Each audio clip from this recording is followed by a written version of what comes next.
Good afternoon, everybody. My name is Puneet Manchanda. I am a professor at the Ross School of Business at the University of Michigan, and I study internet markets, internet commerce, social media, and I also do a lot of big data analytics.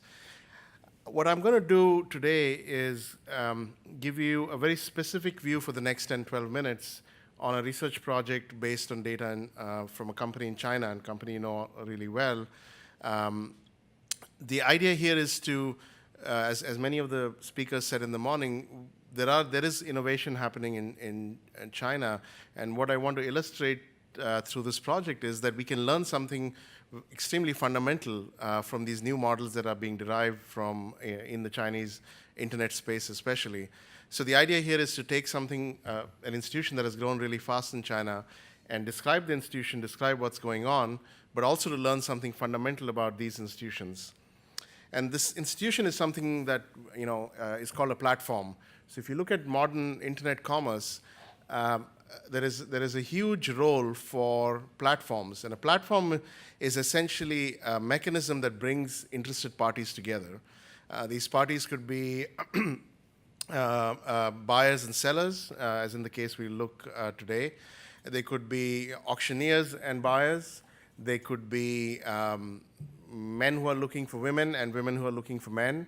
So a platform essentially is a matchmaker of two parties that want to get together, but find it hard to do so because of information asymmetries, because of lack of transparent pricing, and market-making mechanisms. So a lot of wealth has already been created on platform markets, and I suspect that the platform is going to be an extremely big and important part of internet commerce all over the world, including China. The platform I'm going to look at is Taobao. It's a very unique platform in many ways. It's a platform that connects both buyers and sellers together. And interestingly, most of these buyers and most of these sellers are essentially non-professionals. So these are people who are interacting on this platform and buying goods essentially as a side business if you're a seller, or as a regular consumer if you're a buyer. And the scale of the platform, which I'll talk about in a minute, is something we haven't seen before. So this platform affords us the opportunity to learn something new and fundamental about how these platforms go. And again, I'll illustrate that through some simple data charts and so on. The scale of the platform is staggering. All of you in this audience, particularly, I don't need to remind you that this kind of scale is extremely hard to achieve in pretty much any market. And in about 10, 12 years, Taobao reached an amazing scale. My data end at the end of 2012. So the numbers here are at the end of 2012. And we are talking about 435 million buyers, registered buyers, and about 21 million registered sellers. If you look at the size of the business in terms of the revenue throughput, it's bigger than Amazon and eBay combined. So it's a really, really large business. And once we see the growth of this particular business at this scale, we can step back as researchers and say, what can we learn from this growth?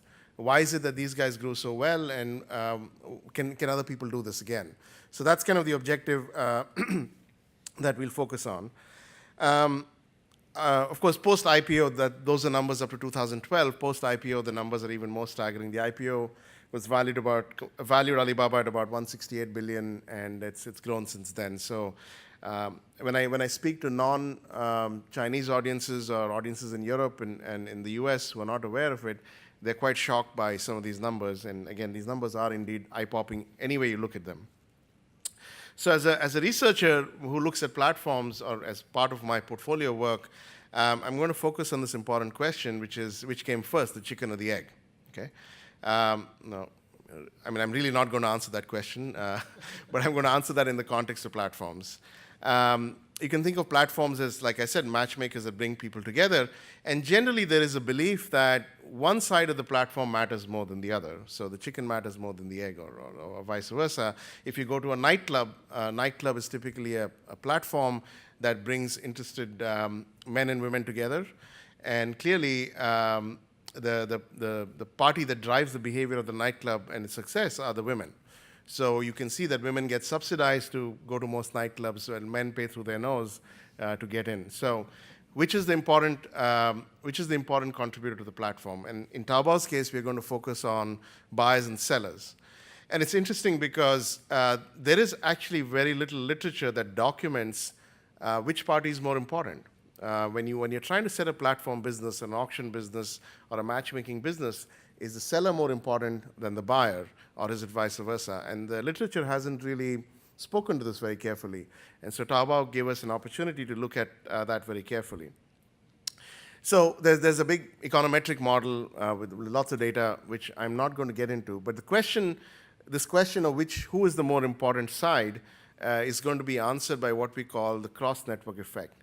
And the cross-network effect essentially stands for if a seller joins the platform, what is the impact that his or her joining the platform have on the other side, vice versa. So if a buyer joins the platform, does it get more sellers to join the platform?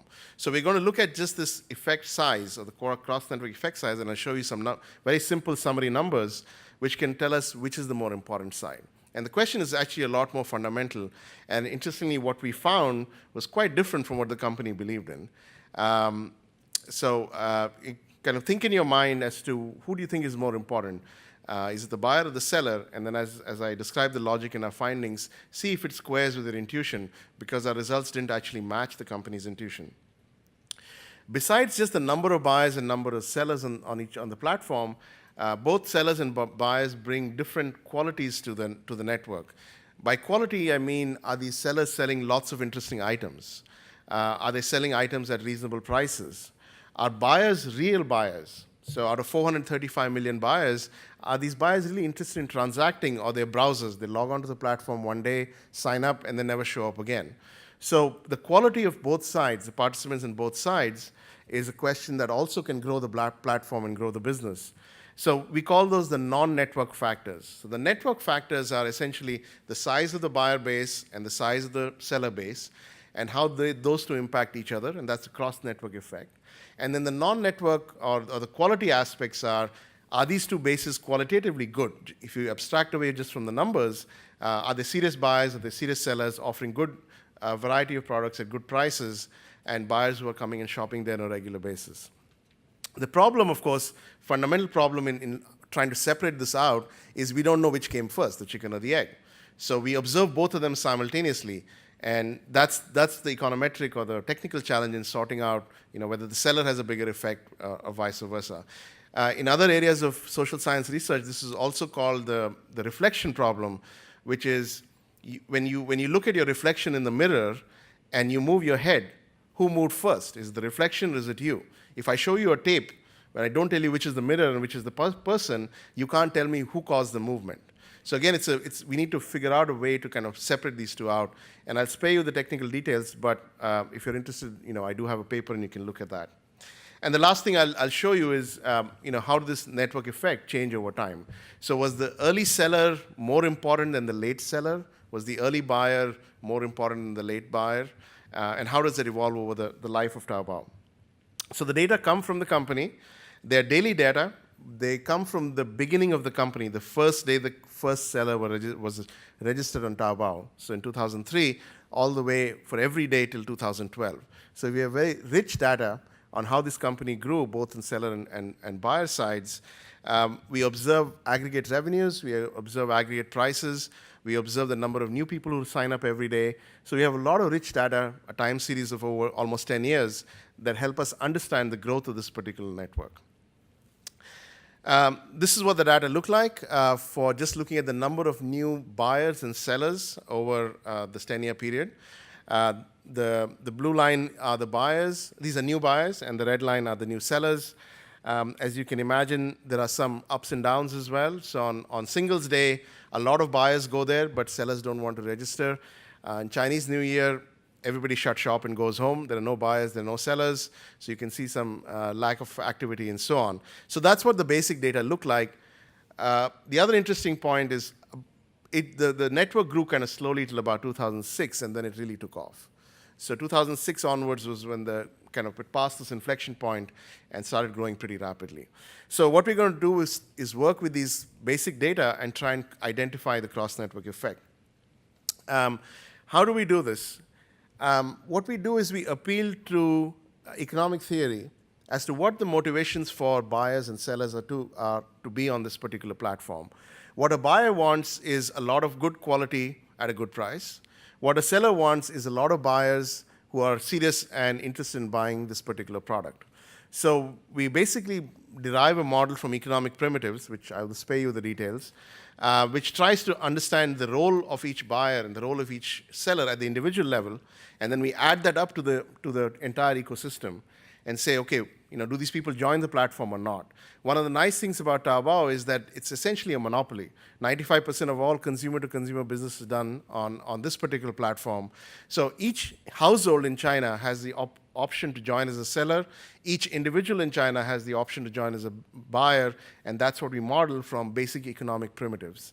And then we kind of put this model together, crank the machinery, while being able to separate out whether the buyer induced the seller or vice versa to find out who made the big difference. So here are the results.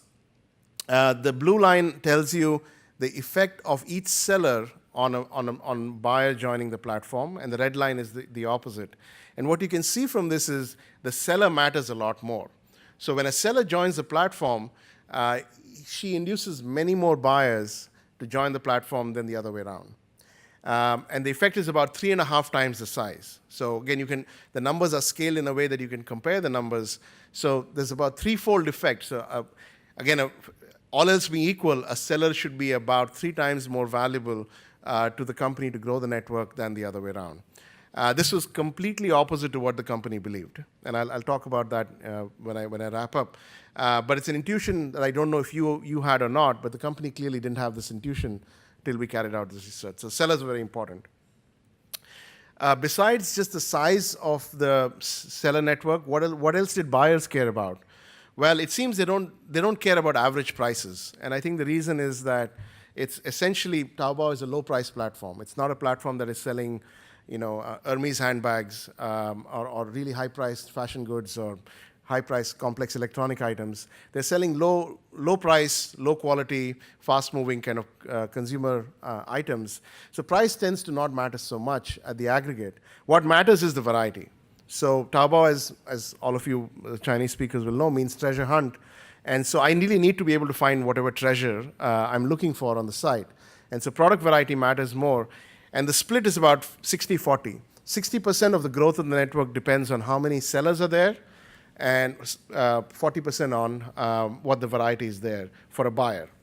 For the seller, the story is a little bit different.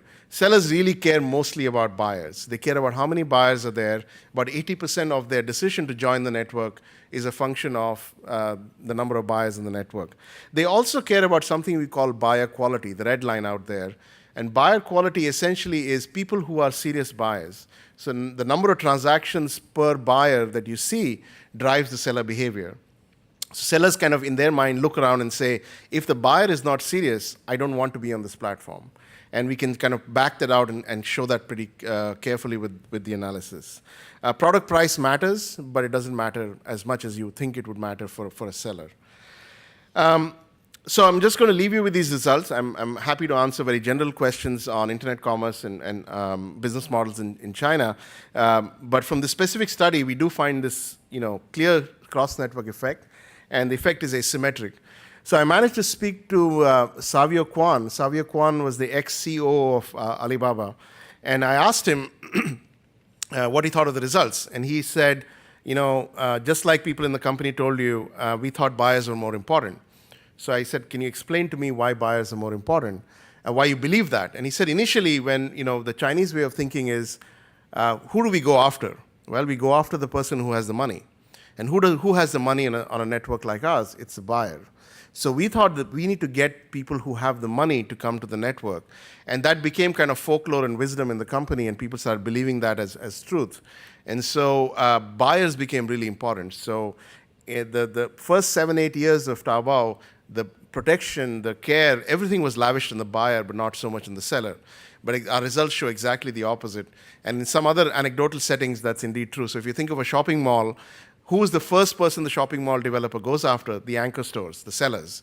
They know that once you have the seller, the first 1 or 2 big sellers, traffic will come. in auctions of rare items like stamps or paintings. Again, it's the sellers that matter much more than buyers, and this at least seems consistent with our results. So this is kind of counterintuitive for the firm. Over time, of course, as the network has grown and kind of stabilized, network factors, the size of the network has become less important. The quality of the network has become much more important over time. So that's another thing we can pinpoint and learn from this particular story. What did the company do on the basis of our results? Well, they realized where they wanted to put the money. So in fact, after we showed them some of the results, they're spending more money developing sellers and worrying less about buyers, because sellers may matter a lot more to them. And again, I can talk a little bit about the specifics if you're interested. Of course, I should also mention that besides these aspects that made the network successful, Alibaba was spectacularly good at actually leveraging Chinese culture, Chinese values, Chinese design, Chinese kung fu stories and myths into building this particular business, along with being able to lobby the government to set up Alipay and setting up Ali Wang Wang. So there are other factors also that explain the growth of the network, which we unfortunately cannot model due to lack of data. But that's the interesting thing is that we now know something about how to grow these networks. We know that sellers are important, the things we didn't know before. And to me, this reflects, as I said in the beginning, an amazing opportunity to learn from these new and innovative business models that are coming out of China. There's a detailed paper that's available. The paper is somewhat technical. It's not super technical, but if you're interested, you can download it from the website. And I would love to get any feedback from any of you. Thank you.